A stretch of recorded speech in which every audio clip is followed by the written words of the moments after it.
2026 বিশ্বকাপ। আর সেই বিশ্বকাপে লিওনেল মেসিকে দেখা যাবে কিনা এখনও নিশ্চিত নয়। তবে আর্জেন্টিনার কিংবদন্তি ফিটনেস কোচ একদম স্পষ্ট, মেসির উচিত MLS ছেড়ে বড় ছুটি নেওয়া। কেন? কারণ তার মতে MLS আসলে প্যারোডি অফ ফুটবল।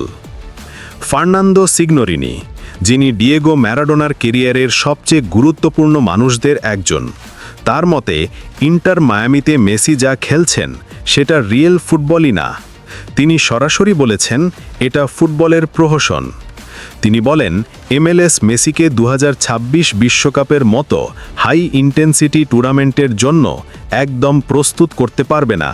তাই আর্জেন্টিনার স্বার্থে বিশ্বকাপের কয়েক মাস আগে মেসির উচিত পুরোপুরি ছুটিতে যাওয়া, ফুটবল থেকে নিজেকে আলাদা করা। সিগনোরিনি বলেন, যদি ম্যারাডোনা আজ বেঁচে থাকতেন তিনি মেসিকে একটাই কথা বলতেন, বিশ্বকাপকে তোমার অগ্রাধিকার বানাও। কারণ 2026 বিশ্বকাপ মেসির কেরিয়ারের শেষ নৃত্য হতে পারে। আর এই টুর্নামেন্টে সফল হতে চাইলে তার প্রয়োজন শরীর মনের সম্পূর্ণ রিবুট। সিগনোরিনি একটি অবিশ্বাস্য পরামর্শ দিয়েছেন। বিশ্বকাপের 3 মাস আগে মেসির উচিত ফুটবল থেকে দূরে থাকা, শরীরকে রিল্যাক্স করা, মানসিক চাপ কমানো এবং মাঠে ফেরার জন্য ভেতরে ক্ষুধা তৈরি করা। এই বিচ্ছিন্নতা মেসির পারফরম্যান্সকে অন্য লেভেলে নিয়ে যাবে বলে মনে করেন তিনি।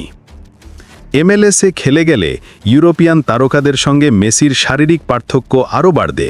সিগনোরিনি সরাসরি বলেন, MLS এমন একটি লিগ যেখানে আমি সত্যিকারের ফুটবল দেখিনি। তারপরেও মেসি ইন্টার মায়ামির সঙ্গে 2028 পর্যন্ত চুক্তি নবায়ন করেছেন। তাহলে প্রশ্ন হলো, মেসি কি সিগনোরিনির পরামর্শ মানবেন নাকি MLS-এ খেলতেই থেকে যাবেন?